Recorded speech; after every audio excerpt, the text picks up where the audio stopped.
ಮಕ್ಕಳು ನಮ್ಮ ಸಮುದ್ರದಲ್ಲಿ ಈಜಾಡಲಿಕ್ಕೆ ಬಂದು 4 ಮಕ್ಕಳು ನೀರಲ್ಲಿ ಸುಳಿಗಿ ಸಿಕ್ಕಿ ಮೃತಪಟ್ಟಿದ್ದಾರೆ. ಕಣ್ಮುಂದೆನೇ ನಡೆದಿದ್ದು 4-5 ಮಕ್ಕಳು ಅಲ್ಲಿ ಗುಂಪಿನಲ್ಲಿ ಆಡ್ಕೊಂತ ಹೋಗ್ತಾ ಏನಾದ್ರು ಹಂಗೆ ಹೋಗಿ ಬಿಟ್ಟು ನೋಡಿ, ಇಲ್ಲಿ ಚಿಕ್ಕ ಚಿಕ್ಕ ಮಕ್ಕಳಿದ್ದಾರೆ, ಎಲ್ಲ ಸುರಕ್ಷಿತವಾಗಿದ್ದಾರೆ.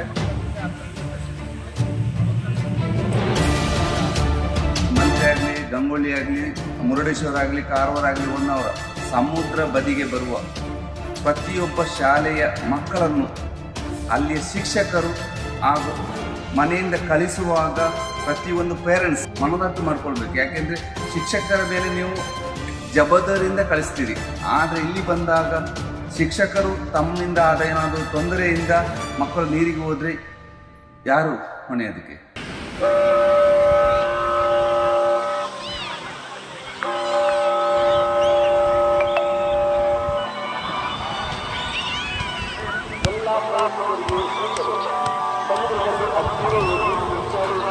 ಮತ್ತು ಆಟಗಳನ್ನು ಸೂಚಿಸಲಾಗಿದೆ.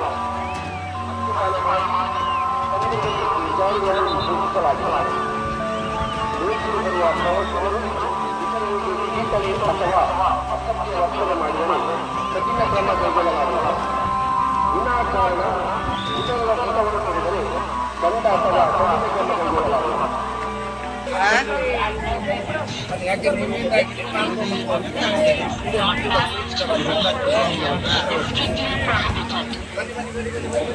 ಪ್ರವಾಸಿಗರು ಬರ್ತಾರೆ, ಆದಷ್ಟು ಈ ಸಮುದ್ರದ ನೀರು ಹೇಗಿದೆ ಅಂತ ಯಾರಿಗೂ ಗೊತ್ತಿರಲಿಲ್ಲ, ಏನಿದೆ ಹೇಗಿದೆ ಅಂತ ಹೇಗೆ ಹೋಗಬೇಕು. ಸುಮಾರು 1000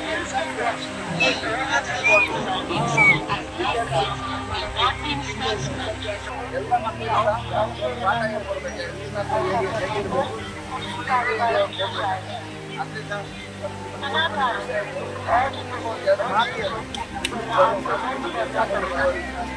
ನಮಸ್ತೆ ಸ್ನೇಹಿತರೆ, ಅತಿ ಮುಖ್ಯವಾದ ಒಂದು ವಿಷಯವನ್ನು ತಿಳಿಸ್ತಾ ಇದ್ದೇನೆ.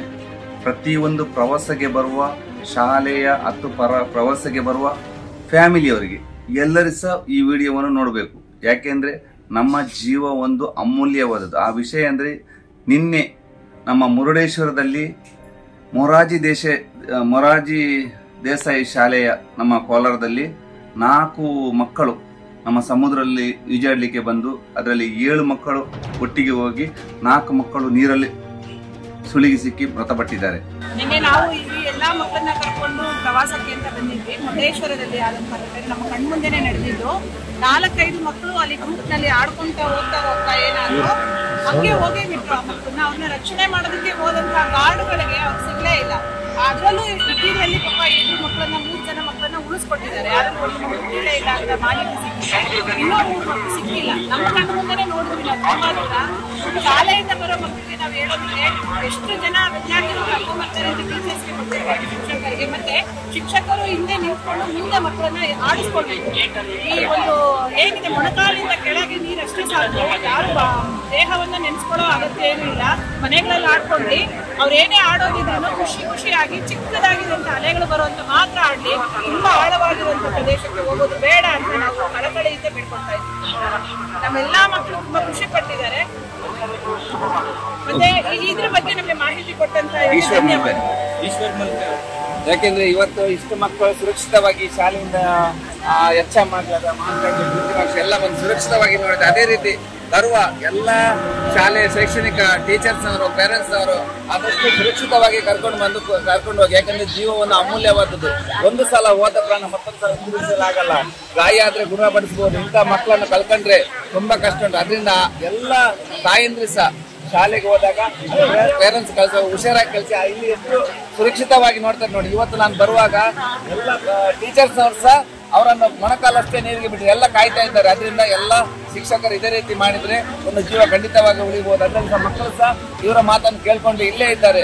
ಅದರಿಂದ ಒಂದು ಜೀವ ಉಳಿಯುವುದು ಖಂಡಿತವಾಗಿಯೂ. ಆದಷ್ಟು ಈ ವಿಡಿಯೋವನ್ನು ಶೇರ್ ಮಾಡಿ. ಇನ್ನು ಬರುವ ಸ್ಕೂಲ್ನ ಎಲ್ಲ ಪೇರೆಂಟ್ಸ್ ಮತ್ತೆ ಟೀಚರ್ಸ್ ಅಂತ ನೋಡಿ ನಿಮ್ಮ ಈ ಸಮುದ್ರ ಕಡೆಗೆ ಎಲ್ಲೇ ಆಗ್ಲಿ ಅಲ್ಲಿ ಹೋದಾಗ ಸುರಕ್ಷಿತವಾಗಿರಿ ಅಂತ ನಿಮ್ಮಲ್ಲಿ ಕೈ ಮುಗಿದು ನಾನು ಕೇಳ್ತಾ ಇದ್ದೀನಿ. ಯಾಕಂದ್ರೆ ಎಲ್ಲಾ ಶಾಲೆಯ ಮಕ್ಕಳನ್ನು ಟೀಚರ್ಸ್ ಮತ್ತೆ ತರೋದ್ರಲ್ಲೇ ತುಂಬಾ ಹುಷಾರಾಗಿ ತರಬೇಕು. ಯಾಕೆಂದ್ರೆ ನಾಳೆ ಇಂಥ ಮಕ್ಕಳಿಗೆ ತೊಂದರೆ ಆಗ್ಬಾರ್ದು. ಇವತ್ತು ನಿಮ್ಮಿಂದ ಒಳ್ಳೆ ಇವತ್ತು ಎಲ್ಲ ತರೋದು ಮುಖ್ಯ ಅಲ್ಲ, ತಂದಿರೋದು ಅಷ್ಟೇ ಸೇಫ್ಟಿ ವೆರಿ ಇಂಪಾರ್ಟೆಂಟ್.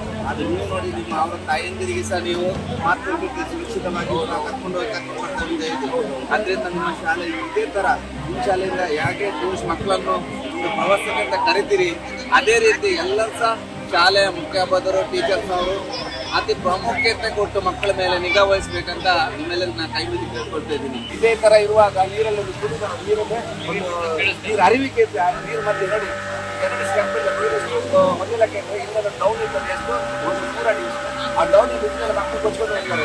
ಆ ನೀರು ತಗೊಂಡು ಹೋದ್ರೆ ಬಂಡೆ ಹೋಗ್ತದೆ ತುಂಬಾ ದೂರ. ಅದರಿಂದ ಪ್ರಾಣ ಹೋಗ್ತಾ ಇದೆ. ಆದಷ್ಟು ನೀರಿಗೆ ಗಂಟಷ್ಟೇ ಹೋಗ್ಬೇಕು. ಕೆಳಗಡೆ ಸಡನ್ ಜಗ್ತಿರ್ತದೆ, ಅದು ಯಾರಿಗೆ ಗೊತ್ತಾಗೋದಿಲ್ಲ. ಅದು ಮಳೆಗಾಲಕ್ಕೆ ಆಗಿರ್ತದೆ, ಮಾರಿಯ ನೀರು ಅಂತ ಹೋಗ್ತದೆ. ಅದರಿಂದ ಎಲ್ಲ ಸುರಕ್ಷಿತವಾಗಿ ನೋಡಿ. ಇಲ್ಲಿ ಚಿಕ್ಕ ಚಿಕ್ಕ ಮಕ್ಕಳಿದ್ದಾರೆ, ಎಲ್ಲ ಸುರಕ್ಷಿತವಾಗಿದ್ದಾರೆ. ನೀರಿನ ಮೇಲೆ ಆಡಿಗೆ ಯಾರು ಹೋಗಬಾರ್ದು ಅಂತಾರೆ ನಾವು ಹೇಳ್ತಾ ಇದ್ದೇವೆ. ನೋಡಿ ಯಾವ ಶಾಲೆ ಮೇಡಮ್? ನಮ್ಮದು ಮಲ್ಲೂರು ಫಲ್ಗುಣಿ ಶಾಲೆ, ಮಂಗಳೂರು ತಾಲೂಕು. ನಾವು 43 ಮಕ್ಕಳನ್ನು ಕರ್ಕೊಂಡು ಬಂದಿದ್ದೇವೆ. ಅಂದ್ರೆ ಪೇರೆಂಟ್ಸಿಗೆ ನಾವು ಹೇಳಿದ್ದೇವೆ ನೀರಲ್ಲಿ ಇಳಿಲಿಕ್ಕೆ ಇಲ್ಲ, ಖಾಲಿ ನೋಡಿ ಬರುವುದು ಅಂತೇಳಿ. ಆದ್ರೂ ಇಲ್ಲಿಗೆ ಬಂದ ಮೇಲೆ ಮಕ್ಕಳಿಗೆ ಒಂದು ನೀರಲ್ಲಿ ಇಳಿಯುವ ಒಂದು ತವಕ ಇದ್ದೇ ಇರ್ತದೆ. ನಾವು ಎಲ್ಲರೂ ಸೇರಿ ಸುರಕ್ಷಿತವಾಗಿ ಮಕ್ಕಳನ್ನು ಕರ್ಕೊಂಡು ಈಗ ಹೋಗ್ತಾ ಇದ್ದೇವೆ. ಇದೇ ರೀತಿ ಎಲ್ಲರೂ ಕೂಡ ಎಲ್ಲ ಶಾಲೆಯಲ್ಲಿ ಕರ್ಕೊಂಡು ಬಂದ ಎಲ್ಲ ಟೀಚರ್ಸ್ನವರು ಇದರ ಬಗ್ಗೆ ಒಂದು ಮಕ್ಕಳನ್ನು ಈಚೆಗೆ ಕರ್ಕೊಂಡು ಹೋಗಿ ಇದೊಂದು ನೋಡುವಂತ ಒಂದು ಸ್ಥಳ.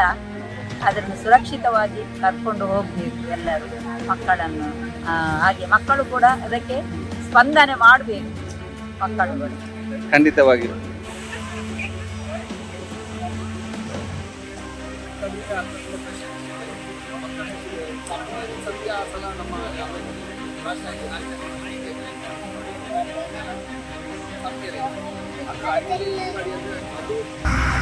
ಇಲ್ಲಿಗೆ ಎಲ್ಲ ಪ್ರವಾಸಿಗರು ಬರ್ತಾರೆ. ಬಂದಾಗ ಸುರಕ್ಷಿತ ಬಗ್ಗೆ ಸ್ವಲ್ಪ ಜಾಗೃತೆಯಿಂದ ವಹಿಸಬೇಕು. ಸೊ ಎಷ್ಟು ಗಾಡಿ ಬಂದಿದೆ ಇಲ್ಲಿಂದ ಸುಮಾರು ಇಲ್ಲಿಗೆ ನಮ್ಮ ಕರ್ನಾಟಕದ ಮೂಲ ಮೂಲೆಯಿಂದ ಬರ್ತಾ ಉಂಟು. ಆದರೆ ಇಲ್ಲಿ ಬಂದಾಗ ಸ್ವಲ್ಪ ಸುರಕ್ಷಿತವಾಗಿ ನೀರಿಗೆ ಇಳಿಯುವಾಗ ಪ್ರತಿಯೊಬ್ಬರು ಸಹ ತಮ್ಮ ಜೀವ ಅಮೂಲ್ಯವಾದದ್ದು, ಆದಷ್ಟು ಸುರಕ್ಷಿತವಾಗಿರ್ಬೇಕಂತ ಎಲ್ಲರಲ್ಲೂ ನಾವು ಕೈ ಮುಗಿದು ಹೇಳ್ತಾ ಇದ್ದೀನಿ. ಎಲ್ಲಿ ಪ್ರತಿಯೊಂದು ಸ್ಥಳಕ್ಕೂ ಮಲ್ಪೆ ಆಗಲಿ, ಉಡುಪಿ ಮಲ್ಪೆ ಆಗಲಿ, ಗಂಗೊಳ್ಳಿ ಆಗಲಿ, ಮುರುಡೇಶ್ವರ ಆಗಲಿ, ಕಾರವಾರ ಆಗಲಿ, ಹೊನ್ನಾವರ ಸಮುದ್ರ ಬದಿಗೆ ಬರುವ ಪ್ರತಿಯೊಬ್ಬ ಶಾಲೆಯ ಮಕ್ಕಳನ್ನು ಅಲ್ಲಿಯ ಶಿಕ್ಷಕರು ಹಾಗೂ ಮನೆಯಿಂದ ಕಳಿಸುವಾಗ ಪ್ರತಿಯೊಂದು ಪೇರೆಂಟ್ಸ್ ಅವರ ಪೋಷಕರು ಸಹ ಅವ್ರು ಎಲ್ಲಿ ಹೋಗ್ತಾರೆ, ಎಲ್ಲಿ ಸಮುದ್ರ ಬದಿಗ ಎಲ್ಲಿ ಟೂರ್ ಆಗ್ತಾರೆ ಅಂತ ಮನದಟ್ಟು ಮಾಡ್ಕೊಳ್ಬೇಕು. ಯಾಕೆಂದ್ರೆ ಶಿಕ್ಷಕರ ಮೇಲೆ ನೀವು ಜವಾಬ್ದಾರಿಯಿಂದ ಕಳಿಸ್ತೀರಿ. ಆದ್ರೆ ಇಲ್ಲಿ ಬಂದಾಗ ಶಿಕ್ಷಕರು ತಮ್ಮಿಂದ ಆದ ಏನಾದ್ರು ತೊಂದರೆಯಿಂದ ಮಕ್ಕಳು ನೀರಿಗೆ ಹೋದ್ರೆ ಯಾರು ಹೊಣೆ ಅದಕ್ಕೆ? ಅದರಿಂದ ಇಲ್ಲಿಗೆ ನಮ್ಮ ಮಲ್ಪೆ ಆಗ್ಲಿ, ಗಂಗೊಳ್ಳಿ ಆಗ್ಲಿ, ಮುರುಡೇಶ್ವರ ಆಗ್ಲಿ, ಹೊನ್ನಾವರ ಪ್ರತಿಯೊಂದು ಜಾಗಕ್ಕೆ ಶೈಕ್ಷಣಿಕವಾಗಿ ಕಡಲ ಬದಿಗೆ ಬರುವಾಗ, ಹೊಳೆಯ ಬದಿಗೆ ಎಲ್ಲಾದ್ರೂ ಹೋಗುವಾಗ ಸಹ ತುಂಬಾ ಜಾಗರೂಕತೆಯಿಂದ ಮಾಡಬೇಕು. ಯಾಕೆಂದ್ರೆ ಒಂದು ಸಲ ಹೋದ ಜೀವ ಮತ್ತೊಂದು ಸಲ ಹಿಂದಿರುಗಲ್ಲ. ನೀವು ನೋಡಿದಿರಿ, ಅದರಿಂದ ಇಂಥ ಅವಘಡ ತುಂಬಾ ನಡೀತಿದೆ. ದಯವಿಟ್ಟು ಪ್ರತಿಯೊಂದು ಕಾಲೇಜಿ ಆಗ್ಲಿ, ಯಾವ ಶಾಲೆಯಿಂದ ಸಹ ಟ್ರಿಪ್ ಬರುವಾಗ ನೀವು ತುಂಬಾ ಜಾಗರೂಕತೆಯಿಂದ ನೀರಿನ ಒಂದು ಸೆಳೆತದ ಬಗ್ಗೆ ಗೊತ್ತಿಲ್ಲದೆ ಅಲ್ಲಿರುವ ಲೈಫ್ ಗಾರ್ಡ್, ಪೊಲೀಸ್, KND ಅಲ್ಲಿರುವ ಸ್ಥಳೀಯರ ಒಂದು ಮಾರ್ಗದರ್ಶನದಲ್ಲಿ ನೀರಿಗಿಳಿರಿ. ಯಾಕೆಂದ್ರೆ ಈಗಿನ ಹವಾಮಾನದಲ್ಲಿ ನೀರಿನ ಸೆಳೆತ ಗೊತ್ತಾಗುವುದಿಲ್ಲ. ಯಾಕೆಂದ್ರೆ ನಮ್ಗೆ ಬೇರೆ ಕಡೆಯಿಂದ ಒಂದು ಈಜುಕೊಳದಲ್ಲಿ ಈಜಿದವರು ತಕ್ಷಣ ನಾವು ತುಂಬಾ ಈಜಿದರಂತ ಹೇಳಿ, ಮತ್ತೆ ಕೆಲವರು ನಾವು ತಮ್ಮ ಊರಲ್ಲಿರುವ ಹೊಳೆಯಲ್ಲಿ ಈಜಿದವರು ಸಮುದ್ರದಲ್ಲಿ ಈಜಲಿಕ್ಕೆ ಆಗುದಿಲ್ಲ. ಸಮುದ್ರನೇ ಬೇರೆ, ಹೊಳೆಯೇ ಬೇರೆ, ಅದಲ್ಲದೆ ಕೆರೆಯಲ್ಲಿರುವ ಕೆರೆನೇ ಬೇರೆ, ಸ್ವಿಮ್ಮಿಂಗ್ ಪೂಲ್ಲೇ ಬೇರೆ. ಅದರಿಂದ ದಯವಿಟ್ಟು ಅದನ್ನು ಅಲ್ಲಿ ಬಿಟ್ಟು, ನಿಮಗೆ ಎಷ್ಟು ಗೊತ್ತಿದ್ರು ಸಹ ನೀವು ನಿಮ್ಮ ಗಂಟಿನಷ್ಟು ನೀರು ಕೆಳಗಡೆ ಅದರಿಂದ ಜಾಸ್ತಿ ಯಾರು ಹೋಗಬೇಡಿ. ಯಾಕೆಂದ್ರೆ ಅಲ್ಲಿರುವ ಸ್ಥಳೀಯರ, ಅದಲ್ಲದೆ ಅಲ್ಲಿ ನಿಮಗೆ ಮಾರ್ಗದರ್ಶನ ಕೊಡುವ ಪ್ರತಿಯೊಬ್ಬ KND ಆಗಿರ್ಬೋದು, ಪೊಲೀಸ್ನವರಾಗಿರ್ಬೋದು, ಸ್ಥಳೀಯರಾಗಿರ್ಬೋದು, ದಯವಿಟ್ಟು ಅವರ ಮಾತನ್ನು ಕೇಳಿ. ಯಾಕೆಂದ್ರೆ ಎಷ್ಟೋ ಜನ ಸ್ಥಳೀಯರ ಮಾತನ್ನು ಕೇಳದೆ KND ಅವರ ಮಾತು ಕೇಳದೆ ಧಿಕ್ಕರಿಸಿ ನೀರಿಗೆ ಹೋದಾಗ ತುಂಬಾ ಜನ ಮೃತಪಡ್ತಾರೆ. ದಯವಿಟ್ಟು ಈ ವಿಡಿಯೋವನ್ನು ನೋಡಿ ನಿಮ್ಮ ಸಮಸ್ತ ಕಾಲೇಜುಗಳಿಗೆ, ಸ್ಥಳೀಯ ಸ್ನೇಹಿತರಿಗೆ ಶೇರ್ ಮಾಡಿ ಈ ವಿಷಯವನ್ನು. ಯಾರು ಅನ್ಯತಾ ಭಾವಿಸಬೇಡಿ, ಯಾಕೆಂದ್ರೆ ಒಂದು ಜೀವದ ಪ್ರಶ್ನೆ. ಯಾಕೆಂದ್ರೆ ಒಂದು ಜೀವ ಹೋದ್ಮೇಲೆ ಮತ್ತೆ ತಿರುಗಿ ಬರಲ್ಲ. ಅಂತ ಜೀವ ತೆಗೆದು ನಾನು ಎಷ್ಟು ಕಷ್ಟ ಆಗ್ತದೆ. ಅದರಿಂದ ದಯವಿಟ್ಟು ಈ ವಿಡಿಯೋವನ್ನು ಶೇರ್ ಮಾಡಿ ನಿಮ್ಮ ಸ್ನೇಹಿತರಿಗೆ, ಪ್ರತಿಯೊಂದು ಶಾಲೆಯ ಶಿಕ್ಷಕರಿಗೆ ಶೇರ್ ಮಾಡಿ. ಆದಷ್ಟು ಶೇರ್ ಮಾಡಿ ಒಂದು ಜೀವವನ್ನು ಉಳಿಸಿ ಅಂತ ನಿಮ್ಮಲ್ಲಿ ಕೈ ಮುಗಿದು ಕೇಳ್ಕೊಳ್ತಾ ಇದ್ದೇವೆ. ಈಶ್ವರ್ ಮಾಲ್ಪೆ ಟೀಮ್ ಎಲ್ಲರೂ ನಮ್ಮ ಅದರಿಂದ ಹೇಳ್ತಾ ಇದ್ದೇವೆ.